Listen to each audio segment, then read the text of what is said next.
ಇದು ನಮ್ಮ ಮಮ್ಮಿ ಮಾಡಿರೋ ಇಂಗ್ರೀಡಿಯಂಟ್. ಇದನ್ನ ಹಚ್ಕೊಂಡ್ರೆ ಮುಖ ಎಲ್ಲ ಗ್ಲೋ ಆಗುತ್ತದೆ. ಇದನ್ನು ಮಾಡೋದು ಹೇಗೆ ಎಂದು ತೋರಿಸುತ್ತೇನೆ ಬನ್ನಿ. ಫಸ್ಟ್ ಇದಕ್ಕೆ ಒಂದು ತಾಟಿಗೆ ಸ್ವಲ್ಪ ತುಪ್ಪವನ್ನು ಹಾಕಿ ಅದಕ್ಕೆ ಸ್ವಲ್ಪ ನೀರನ್ನು ಹಾಕಬೇಕು. ಹಾಕಿ ಒಂದು ಬಟ್ಲನ್ನು ತಗೊಂಡು ಹೀಗೆ ಮಾಡಬೇಕು.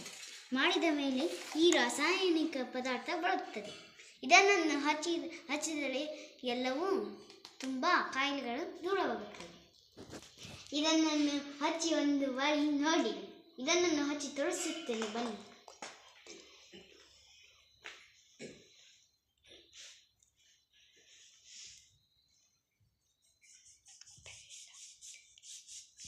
ನೋಡಿ, ಇದನ್ನು ದಿನ ಹಚ್ಚಿದರೆ ಬೆಳ್ಳಗೆ ಕೈ ಕಾಣಿಸುತ್ತದೆ. ನೋಡಿ ಎಷ್ಟು ಗ್ಲೋ ಆಗುತ್ತಿದೆ.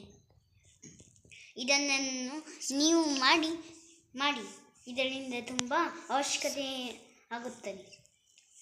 ಇದನ್ನು ನನ್ನ ಕೈಯನ್ನು ಮುಟ್ಟಿದರೆ ತುಂಬ ಸಾಫ್ಟ್ ಇದೆ, ಅಷ್ಟು ಚೆನ್ನಾಗಿದೆ ಇದು. ಮಾಡ್ತೀರಲ್ಲ? ಲೈಕ್ ಬಟನನ್ನು ಒತ್ತಿ.